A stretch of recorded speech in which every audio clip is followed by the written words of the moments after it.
So, in this video, we will discuss about relation between vapor density and alpha for a gaseous reaction. This is a quite important topic, and you must understand that using this topic, there are lot of numerical in IIT and medical etc. So, what is vapor density? I think in the very first chapter we have discussed this topic. Vapor density is equals to molecular weight upon 2, है ना?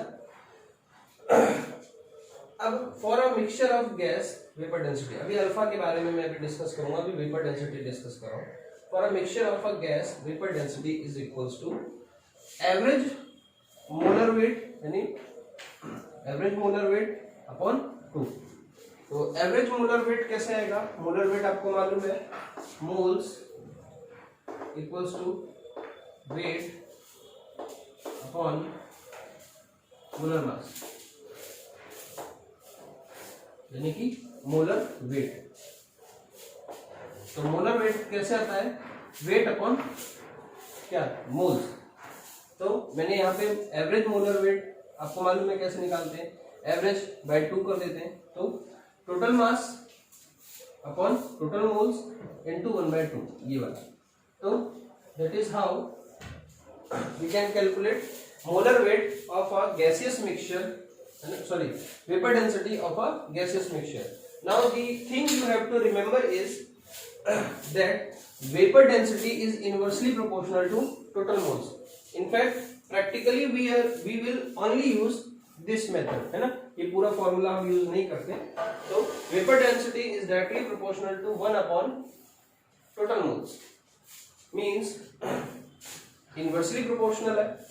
तो vapour density final upon vapour density initial is equals to, तो inversely है तो total moles initial upon total moles final. So that is all. Now we will discuss this topic in dissociation and association both. तो अब यहाँ पे alpha का role आता है. मान लेते हैं फॉर डिसोसिएशन रिएक्शन, मान लेते हैं कि इसे मिटाना पड़ेगा.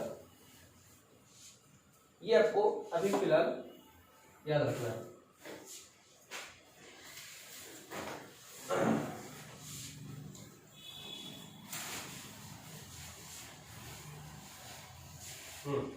फॉर डिसोसिएशन रिएक्शन मान लेते हैं कि A2 गैस है ना, A2 गैस डिसोशिएट हो रही है 2A गैस में, है ना.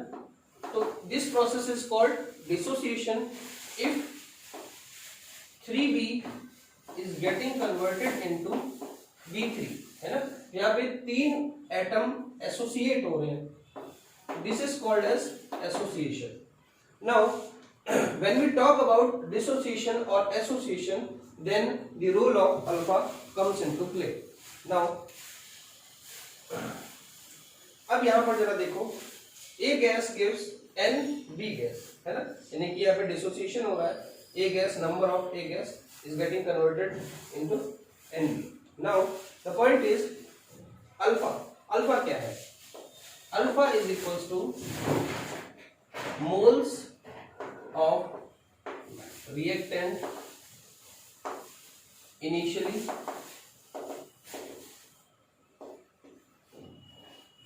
upon moles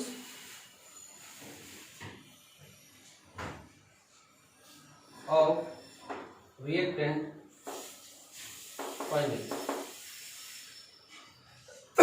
इसको बोलते हैं अल्फा. यहाँ पे पॉइंट बिल्कुल सिंपल है. अगर मैं इसे हिंदी में बोलूं कि भाई आप जानना चाहते हो बेसिकली, तो इसे हिंदी में ऐसे लिखते हैं, कितने में टूटा, यानी कि टूट रहा है, यहाँ पे डिसोसिएट हो रहा है. तो अल्फा का मतलब है यहाँ पे एक और चीज, 1 मोल ऑफ रिएक्टेंट कितने में टूटा, यानी कितने मोल्स में टूटा. That part is known as alpha. So by definition we call it moles of reactant initially upon moles of reactant finally. तो अल्फा की वैल्यू कहाँ से 0 से 1 के बीच में हो सकती है. अगर आप वैसे देखो और अगर आप परसेंटेज में देखो तो 0% से लेकर 100% तक होती है अल्फा की वैल्यू. यानी कि अगर मैं कोई बोलूं कि मान लेते हैं ये है, कोई एग्जांपल लेते हैं, जैसे कि चलो ऐसे ले लेते हैं,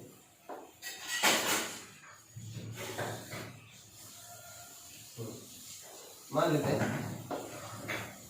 A2 गैस है दैट कन्वर्ट्स इनटू 2A, ठीक है।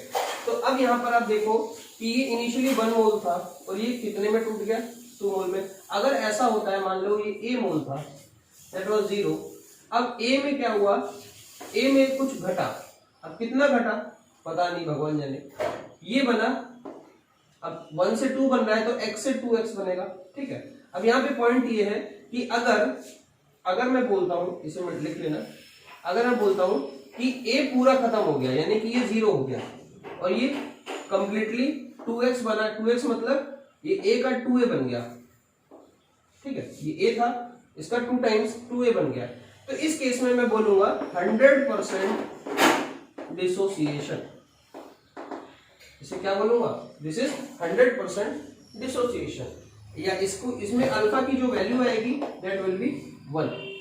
अब अगर मैं बोलूं कि a माइनस एक्स और 2x हो रहा था, ये हो रहा था, लेकिन a का आधा ही टूटा, यानी कि a माइनस a/2 आधा ही टूटा, और अगर 1 से 2 बनता है तो आधे से कितना बनेगा, 1, तो ये a बनेगा, ठीक है। तो इस केस में जो ये आएगा, ये बचेगा a/2 और ये होगा a।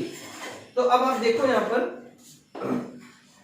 1 से अगर 2 बन रहा है, ठीक है, 1 से 2 बनना था, लेकिन 1 से कितना बना, 1 ही बना, तो इसका मतलब ये कि आधा ये बचा है, तो इसका मतलब ये है, अब देखो पहले ये 2a बन रहा था, अगर ये पूरी तरह टूटता तो ये 2a होता, लेकिन ये आधा ही टूटा, इसलिए क्या बना, a बना। तो इसमें मैं बोलूंगा अल्फा इज 50%, यानी 50% डिसोसिएशन हुआ है, और अगर मैं अल्फा की वैल्यू बोलूं दैट विल बी 0.5, यानी 0 से 1 के बीच में होती है। So that is how we can take.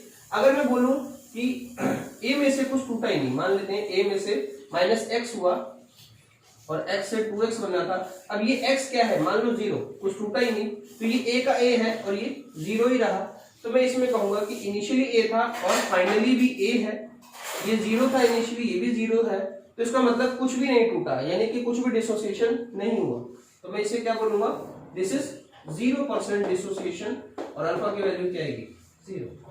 So that is how we can calculate.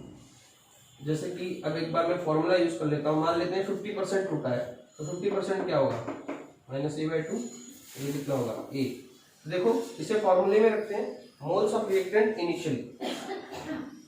Initially कितने थे, a, moles of reactant finally, तो फाइनली कितना है, देखो फाइनली आएगा a minus a/2 plus a, तो a प्लस a/2 आ जाएगा, a plus a/2 that will be a/, 1 और आधा कितना होता है, 1.5, यानी कि 3/2, 3a/2, तो ऊपर चला जाएगा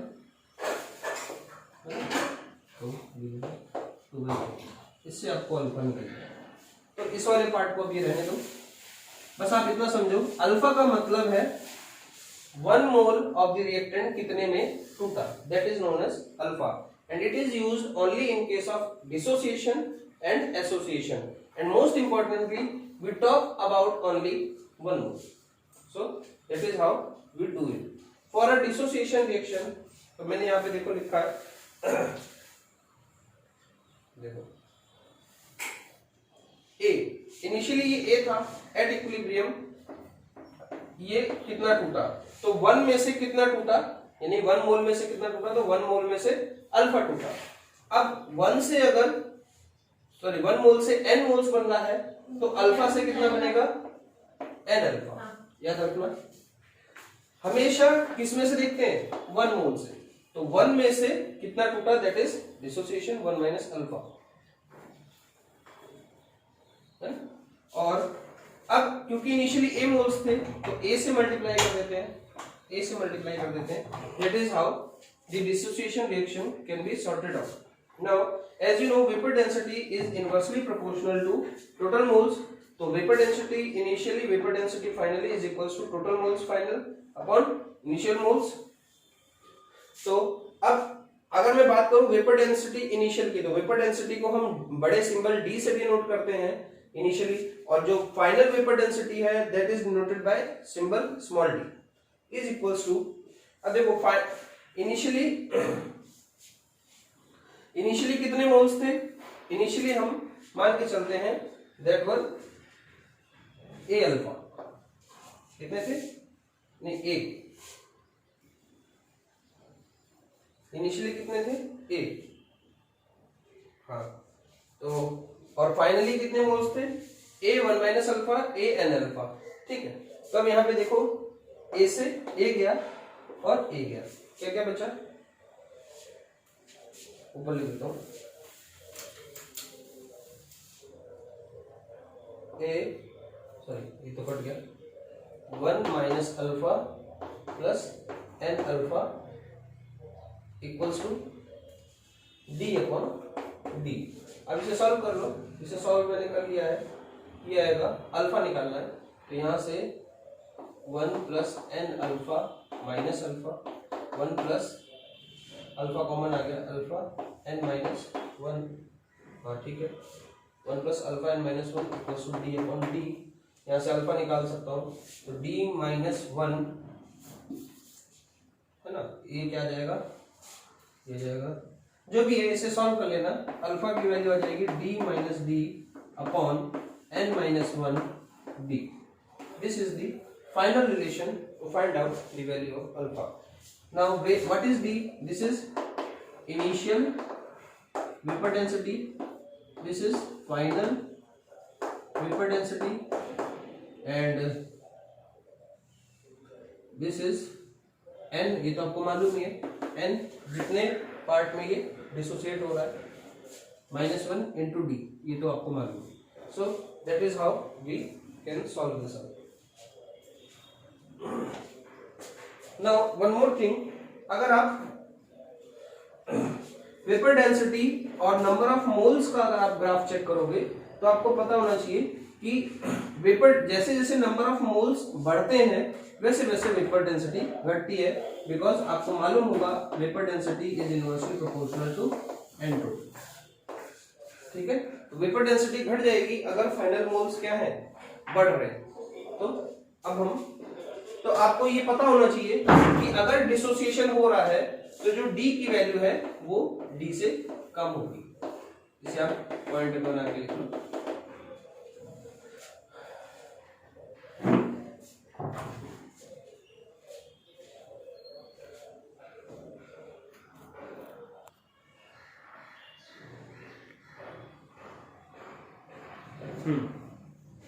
तो students, one more important thing I have to tell you about is alpha is equals to d minus d upon n minus 1 into d. So what is n? है ना, this is very very important. n is equals to number of gas molecules in product per mole. ये आपको बहुत ही important चीज याद रखनी है क्योंकि कई बार गलती हो जाती है। फॉर एग्जांपल अगर मैं बोलूं कि अगर मैं बोलूं कि A gives B plus C, है ना, तो आपको पता होना चाहिए n इसमें क्या लेंगे, n हम लेंगे 2, ठीक है। बट अगर रिएक्शन है 2x gives 3y plus 2z, तब क्या होगा, देन व्हाट इज n, तो n है 3y प्लस 2z, कितना है 5, है ना। अब लोग गलती से n की वैल्यू तुरंत 5 लिख देते हैं, but the point is we have to the value of n is per mole. तो अगर ये 5 है तो यहाँ पे ये 2 मोल्स है, तो हमें 1 मोल के अकॉर्डिंग देखना पड़ेगा। तो 1 मोल के लिए क्या होगा 5/2 पर मोल, या फिर आप सीधा सीधा इसको 1 में कन्वर्ट कर लो, जैसे 2x गिव्स 3/2, अगर में ये 1 होगा तो ये 3/2 हो जाएगा, 3/2y प्लस z, तो ये कितना हो जाएगा 3/2 प्लस 1 कितना हो जाएगा 1.5 और 2.5, this is n, as here the reactant is 1 mole. So this is the important thing you have to remember and one more thing, अभी मैंने अल्फा की डेफिनेशन थोड़ा सा मुंह से गलती से निकल गई थी, तो अल्फा की डेफिनेशन में दोबारा से देता हूँ। Alpha equals to number of moles of reactant dissociated, sorry गलती हो गई, ध्यान मेरा कहीं और था, divided by number of moles of reactant initial. हाँ ठीक है, तो एक्चुअली 12th में भी एक टर्म आता है, तो 12th वाला डेफिनेशन मैंने गलती से बोल दिया, जब आप सॉल्यूशन पढ़ोगे तो उसमें वो वाली डेफिनेशन मैच करेगी। Now next is for association reaction. Association आपको मालूम है, मैंने भी बताया, जैसे 3A gives A3, यहाँ पे 3 एटम मिलके एक मॉलिक्यूल बन गए। अगर ये गैस है तो यहाँ पे क्या हुआ है, एसोसिएशन। तो मैंने यहाँ पे लिख दिया है, for example NX gives Y, है ना, तो वेयर N की value is greater than 1। So what is the point, देखो हमेशा एसोसिएशन हो चाहे डिसोसिएशन हो, हमेशा आपको याद रखना है 1 में से कितना टूटा या कितना एसोसिएट हुआ। तो 1 माइनस अल्फा, पहली चीज आपको याद रखनी है। इनिशियली ये A थे और ये 0 थे, फाइनली 1 माइनस अल्फा। अब इनिशियली कितने थे, A इंटू 1 माइनस अल्फा। अब देखो यहाँ पे y n होना चाहिए, हाँ, तो n से मतलब मान लो x मोल से y बन रहा है, तो अल्फा से कितना बनेगा, अल्फा बाय n, ये आपको याद रखना है। तो alpha by n, initially a moles थे तो इसके भी a, तो ओवरऑल क्या आएगा, a 1 minus alpha, a alpha by n। Now further using our PET formula, which is vapor density initial upon vapor density final is equals to total moles final upon total moles initial। तो vapor density initial is D, है ना, आपको मालूम होगा, molar mass upon 2 upon D, overall average molar mass upon 2 होता है small d, is equals to, अगर रिएक्टेंट कई सारे टूट गए हैं तो इज इक्वल्स टू, अब D की वैल्यू क्या है, A, इनिशियली A, और D की बड़े स्मॉल d का क्या होगा, overall moles of reactant, sorry total moles, है ना। तो टोटल मोल्स क्या है, A 1 minus alpha plus A alpha by n, ठीक है। अब इसको सॉल्व कर लेते हैं, तो इसको सॉल्व करो, आप कैसे करोगे, A से A गया, ठीक है, 1 minus alpha plus alpha by n, तो 1 plus 1 alpha by n minus alpha में 1 अपॉन n कॉमन आ जाएगा, अल्फा बाहर है ना, alpha common, 1 upon n minus 1 equals to d upon d। अब इसमें मैंने वो ले लिया है एलसीएम, तो n 1 माइनस n, ठीक है, into alpha is equals to, ये 1 इधर गया तो माइनस का 1 हो जाएगा, d upon d minus 1, again LCM लूंगा तो d minus d। Now alpha is equals to d minus d upon d, ये वाला पार्ट पूरा उधर चला गया तो पलट जाएगा, तो n upon n minus 1। So this is the final equation of alpha when we are going to talk about association। इसे आप यूज करके अल्फा की वैल्यू फाइंड आउट कर सकते हो। Here again the n is same thing, n क्या है यहाँ पे, नंबर ऑफ एसोसिएटेड रिएक्टेंट्स, है ना, पर मोल, तो ये आपको याद रखना है। नेक्स्ट इज, फॉर एग्जांपल मैंने एक छोटा सा एग्जांपल भी दिया है, अगर मैं NO2 गैस को कूल करता हूं तो N2O4 गैस बनती है, देखो 2 moles getting converted into 1 moles, and if 1 N2O4 को क्या करोगे, हीट करोगे, तो ये बन जाएगा 2NO2। तो ये रिएक्शन आपको 12th में जाके दिखाई देगी जब आप नाइट्रोजन फैमिली पढ़ोगे। तो इसके बाद मैंने एक छोटा सा एग्जांपल लिया है, 2 moles of X having molar mass of 50 gram per mole dissociates as 2X gives 3Y plus 2Z। Here it has been given that vapor density at equilibrium is equals to 16. Find degree of dissociation। I hope आपको formula पता है, आपको मालूम है कैसे करना है। Pause the video, try to solve it by yourself।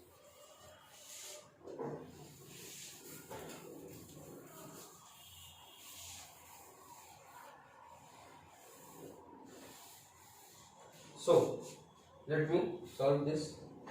तो 2 मोल्स ऑफ x, तो यहाँ सॉल्व कर देता हूँ। आई होप आपने करा होगा वीडियो पॉज करके। 3y आपका ही भला होगा, मेरा नहीं, मेरा तो हो चुका है जो होना था। सो 2x gives 3y plus 2z। Degree of dissociation निकालना है यानी कि alpha. So again the process is, ये 2x था, मान लेते हैं इनिशियली कितने मोल्स थे 2, 0 0 at t equals to 0, at t equals to equilibrium पे क्या हुआ होगा, 2 में से घटा होगा तो 2 माइनस 2x घटा होगा। देखो 2 से 3 बनता है, ठीक है, 2 से अगर 3 बनता है तो 2x से कितना बनेगा 3x, ठीक है। 2 से 2 बनता है तो 2x से भी कितना बनेगा 2x, दैट्स ऑल। अब हमें क्या निकालना है अल्फा। तो अल्फा का फॉर्मूला है number of moles of reactants dissociated upon total moles taken. तो मोल्स ऑफ रिएक्टेंट डिसोसिएट कितने हुए थे 2x, तो 2x। इनिशियली मोल्स कितने लिए थे हमने 2, तो डिवाइडेड बाय 2। अब यहाँ पे x एक वेरिएबल है, बाकी चीजें हमें मालूम है, तो हमें x की वैल्यू निकालनी है। वो हम कैसे निकालेंगे, उसके लिए हमारे पास सिंपल सा हिंट है। जो अगर मैं बोलूं एवरेज मोलर मास क्या होता है, that is total mass upon क्या, टोटल मोल्स, ठीक है। This is average molar mass. Molar mass को मैं कन्वर्ट कर सकता हूं किसमें, ये इसका फॉर्मूला ये देता है ना, molar mass upon 2 is equals to vapour density. तो vapour density into 2 is equals to molar mass. तो वेपर डेंसिटी इनटू 2, ये एट इक्विलिब्रियम है। नाउ टोटल मास, कितना मास हमने लिया था 2 मोल्स हमने लिए थे, और एक का कितना वेट है, सॉरी मोलर मास है, यानी देखो मोल इनटू मोलर मास गिव्स मास। तो एक का कितना है 50 अपॉन टोटल मोल्स कितने हैं एट इक्विलिब्रियम। अब देखो मास तो हमेशा क्या रहता है कांस्टेंट, जितना मास इधर लिया गया है उतना ही मास इधर होगा, और सबका सम क्या होगा कांस्टेंट। तो टोटल मोल्स कितना है 2 माइनस 2x इसका प्लस 3x प्लस 2x। तो वेपर डेंसिटी फाइनल कितनी है हमें मालूम है 16 उसने दी हुई है। Again 16 into 2 is equals to 2 into 50 आ जाएगा 100 अपॉन 2x से 2x गया, यह जाएगा 2 प्लस 3x। आई थिंक यहाँ से आप x की वैल्यू निकाल लोगे, x की वैल्यू शायद मैंने कैलकुलेट कर रखी है, ये आएगी 3/8। 3/8 कर लेना सॉल्व, बता देना अगर कोई गलती हुई है। तो यह जाएगा 3/8, और मुझे क्या निकालना है, यहाँ पे रखनी है वैल्यू। तो अल्फा इज इक्वल्स टू 2 से 2 गया 3/8। अगर कोई आपसे परसेंटेज में बोले तो इसमें आपको क्या करना है, alpha is equals to 3/8 into 100 कर देना, यह जाएगा परसेंटेज में अल्फा, ठीक है। That's all. देखें वीडियो कितनी लंबी हो गई है, वीडियो हो गई, इसे अपलोड कर देंगे।